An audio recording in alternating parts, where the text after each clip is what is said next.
les frais. Alors, on va ouvrir le registre du premier sujet inscrit à l'ordre du jour. C'est bien ce passage devant les conseillers nationaux du Premier ministre, Dr Bernard Goumou, plus de 4 mois donc après sa confirmation à la tête du gouvernement. Il était donc devant la représentation du peuple, puisque c'est le vrai, CNT. le CNT, donc, si, comme vous le voulez, pour déclarer la politique générale du gouvernement. Oui, c'est un exercice qu'on a connu de par le passé. L'objectif est d'amener le gouvernement à clarifier justement les actions menées ou les politiques à mettre en place pour à la fois mobiliser les recettes ou à exécuter les dépenses ou à justifier d'ailleurs les dépenses précédentes. Donc c'est quand même un exercice à mon avis qui obéit à un principe si vous voulez, de moralisation de la gestion de la chose publique, ou tout au moins à instaurer une sorte de vertu de gouvernance, si vous voulez, des biens publics. Donc, le Premier ministre Bernard Goumou s'est livré à cet exercice. Il était attendu sur plusieurs fronts. Et sans surprise, d'ailleurs, il a touché pratiquement à tous les secteurs prioritaires. Et globalement, à mon avis, globalement, il a essayé en quelque sorte de toucher la plaie, ou en tout cas tout ce qui pourrait intéresser en quelque sorte les citoyens, parce qu'à mon avis c'est un exposé qui vise en réalité, on sait les besoins, on sait ce qu'on veut, et on écrit ce discours, on l'adapte à cette situation là. C'est comme ça se passe en réalité. Alors, mais à l'intérieur il y a quand même elle a eu à dire des choses qui sont véritablement à discuter. Mais ce que je veux souligner de passage, je ne sais pas si le président du CNT parfois oubliait le rôle qu'il devrait jouer et il devenait plutôt, je ne sais pas si je dois appeler protocole du Premier ministre, ou tout au moins porte-parole du Premier ministre. En fait, vous avez parfois oui, parfois de connivence.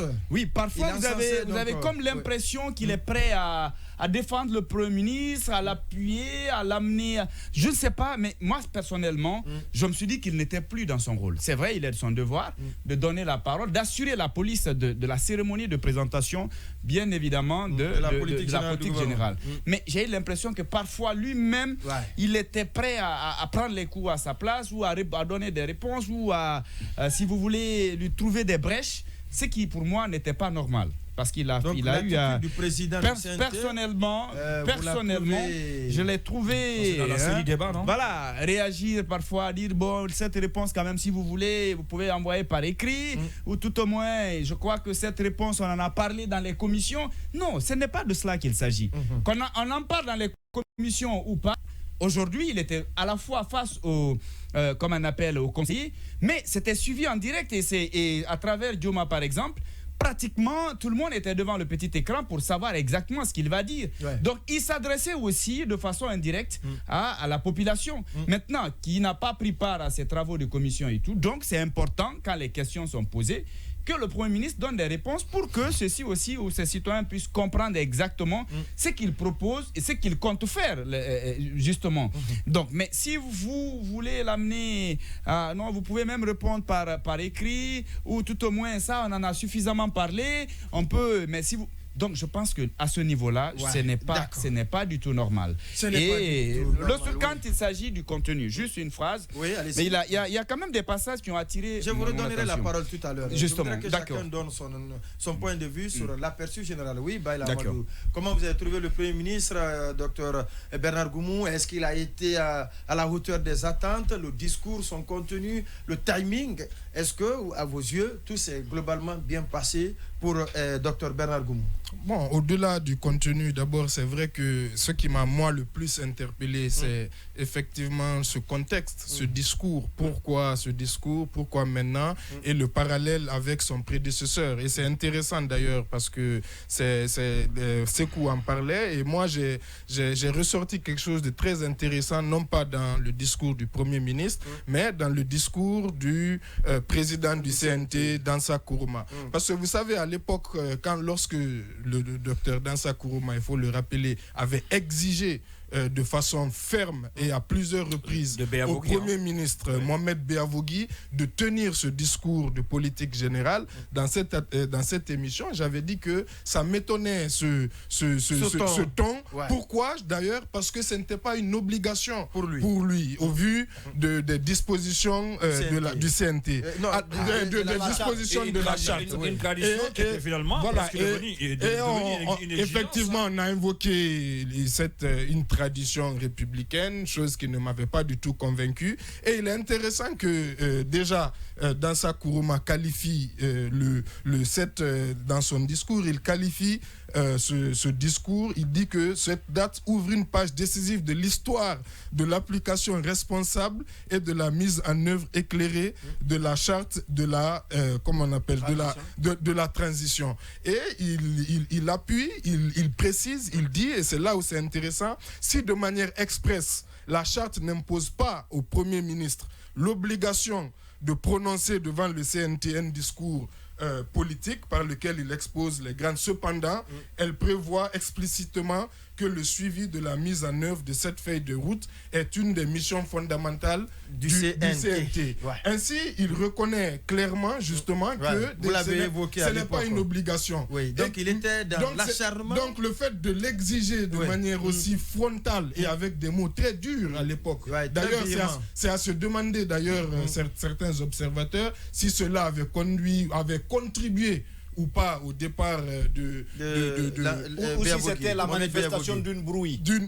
Exactement, d'une brouille au sein de l'appareil d'État. Entre les institutions. Voilà, donc ça c'est très intéressant d'avoir relevé cette partie. Ouais. Et il y a une autre chose très intéressante dans ce discours, quand même, de Dansa Kourouma, c'est sur la question des libertés et des affaires judiciaires. J'ai trouvé quand même intéressant que Dansa Kourouma rappelle que l'article préliminaire du Code de procédure pénale pose en des termes éloquents, je le cite, le principe sacro-saint selon lequel la liberté est la règle, la restriction et les privations de liberté sont l'exception. Ce principe figurant dans les articles 12 et 13 de la Charte de la transition et dans les instruments juridiques internationaux des Nations Unies, de l'Union africaine et de la CEDEAO est fréquemment violé. Par les autorités actuelles. Est fréquemment violé. Il dit est fréquemment violé. Ouais. Son respect et son application dans les procédures judiciaires est un critère d'attractivité pour notre pays. Alors j'ai trouvé très intéressant quand même, audacieux effectivement, que le président du CNT non seulement rappelle, c'est vrai, le principe, y avait le ministre de la Justice dans la salle, affirme que ce principe est fréquemment violé. Ainsi. Et ça, c'est quelque chose quand même qui méritait à mon avis d'être relevé. Est-ce que c'est pas le début d'une autre bruit aussi, ou la matérialisation d'une autre bruit? Ou peut-être c'est aussi, il veut réaffirmer sa personnalité, il veut réaffirmer le rôle de son institution. Qui est entre autres effectivement la défense des droits. Voilà, il veut aussi le réaffirmer. Même surtout qu'il vient de la société civile. Oui, même si quand il dit fréquemment violé, on ne précise pas la période, ça peut s'appliquer à 10 ans, à 20 ans. C'est ça. Voilà, donc c'est pas précis dans le temps. Non, mais c'est au présent. Oui, non, c'est précis. Au moins, on aurait pu dire était fréquemment violé. Là, on dit est fréquemment violé. Oui, donc c'est quand même le présent. C'est un présent progressif. Non, ou bien un présent dynamique. Voilà. D'accord. Sans se battre. Alors, non, en fait, je veux dire, toujours dans le sens de ce que disait Baïla, moi je pense que ce qu'il dit en partie répond à la préoccupation de Sékou. Parce qu'en réalité, si tout cela était balisé par un document, par une loi, par exemple par la charte, c'est-à-dire on ne se permettrait pas de faire n'importe quoi, on ne s'imposerait. Par exemple, lors de la dernière législature, il n'était pas possible au Premier ministre de rentrer et de donner les réponses par la suite. Il devait répondre, il lui était fait obligation de répondre aux questions devant les représentants, devant les parlementaires. Devant les parlementaires. Oui, mais cette possibilité aussi était offerte. Oui, non, mais je veux dire... Oui, mais l'essentiel des questions qui sont posées, la plupart répondues, mais c'est quand on ne peut pas évacuer tout, on lui dit maintenant de répondre le reste. Par exemple, en tout cas, pour une première fois, je me rappelle la question relative au déguerpissement, là, notamment au niveau de Dubreka, ce n'était pas dans le discours en tant que tel, c'était dans la phase réponse. Question-réponse. C'était dans la phase question-réponse de Ibrahima Kassouri Fofana. Donc, ça, c'est parce que la loi le précisait, il se devait de répondre aux questions sur place. Mais cette fois-ci, il y a un vide juridique autour de ça. Donc, le président du CNT est libre de dire vous pouvez rentrer à la maison, nous envoyer les réponses après ou pas. Il n'y a pas un encadrement juridique de la. Il faudrait vérifier le règlement intérieur quand même. Au-delà de ça, alors ça vide la cérémonie de son contenu. Le règlement intérieur ne s'applique pas au Premier ministre. À partir du moment c'est la charte qui s'applique au Premier ministre. Exactement. À partir du moment où l'exercice lui-même n'existe pas, on ne peut même plus parler de sauf que ça vide la cérémonie de son contenu. Non, c'est cela. Malheureusement. Oui, mais c'est cela justement le vrai problème. C'est préférable qu'il réponde à toutes les questions sur place. Ou la plupart soulevées. Voilà, mais les questions dont les réponses peuvent être parvenues par écrit. Par écrit, c'est ce qui se passait par le passé. Je n'ai pas dit que c'est bon, mais en tout cas, c'est préférable qu'il réponde au cas échéant, mais qu'il prenne tout son temps de répondre à toutes les questions. Mais ça ne peut pas venir du président du CNT de choisir. Vous pouvez les options. À la limite, c'est au Premier ministre de solliciter, de dire par exemple que oui, pour telle question, je fournirai la réponse après, parce que sinon, ça donne l'impression qu'on était en entente, quelque chose d'arrangé par avance, et que c'était une façon de protéger le Premier ministre. Alors, puisqu'on est dans les trucs préliminaires, alors moi je relève, je dois d'abord dire que j'ai trouvé globalement le discours du Premier ministre plutôt bien rédigé, parce que je dois dire que je ne l'ai pas écouté. Je n'ai pas eu de l'écouter à la télé ou à la radio notamment. Donc, cette fois-ci, il n'a pas massacré des mots. Voilà, non, il a très bien lu son discours. Il a très bien lu. Je ne pose même pas ce débat parce qu'encore une fois, je n'ai pas suivi ça. Donc je dis, c'est un discours de 24 pages qui m'a été rapporté. Je trouve que la rédaction était aérée. J'imagine que un agencement cohérent. Voilà, j'imagine que la lecture s'emboîte convenablement. Voilà, la lecture devrait être fluide. Les leçons du passé. Alors, cependant, j'ai relevé juste, c'est peut-être pour l'anecdote simplement, j'ai relevé que dans une des pages, c'est écrit Programme national de développement économique et social. Le social prend E. Ça, je dis que, encore une fois, pour un discours de 24 pages. Oui, non, je l'ai bien dit. Mais je dis, c'est un discours officiel. Le PNDS ne date pas d'aujourd'hui. On aurait pu copier dans les anciens documents, le coller dans ce discours-là pour éviter ce genre de choses. Et ce qu'il faut ajouter cette fois-ci, on a évité le verbe pouvoir nulle part, parce que le plus souvent il confond je peux à je puisse. Donc pour éviter le présent au subjonctif, on a éloigné le verbe pouvoir dans le discours. C'est quelque chose de très intéressant qui lui a facilité la restitution. Oui, Lamine Moïma Sissi. Oui, moi j'ai écouté en bonne partie le discours, je l'ai lu, je suis en train de le lire, et parce que je trouve le discours très intéressant et qui a des chiffres intéressants dans le discours. Alors, première remarque d'abord, c'est que c'est la façon de rendre le discours. Et surtout, c'est ce qui captive, c'est ce qui pourrait permettre à l'auditoire de rester et de se concentrer. Et donc, il avait un ton dur, volcanique, et puis...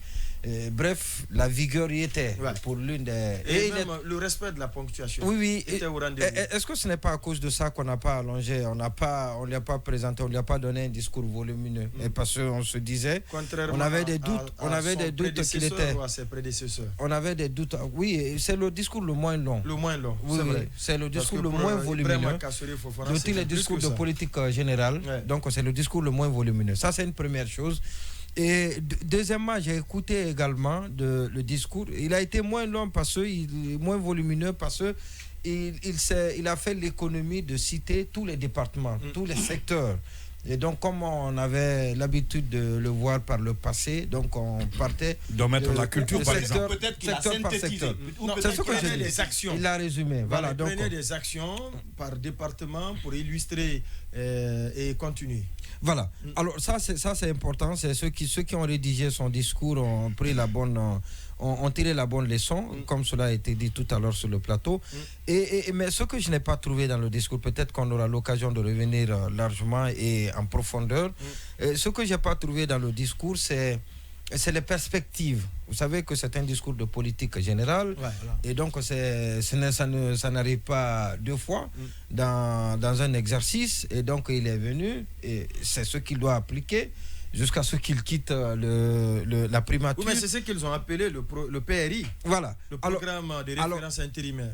Qui s'étend sur 3 ans. Alors, comme c'est un programme de référence intérimaire, je m'attendais par exemple à des perspectives, à les donner, bien évidemment, pas d'une année, 2 ans, 3 ans, donc à faire des projections. Puisque vous n'avez peut-être pas fini le livre, il y a là-dedans.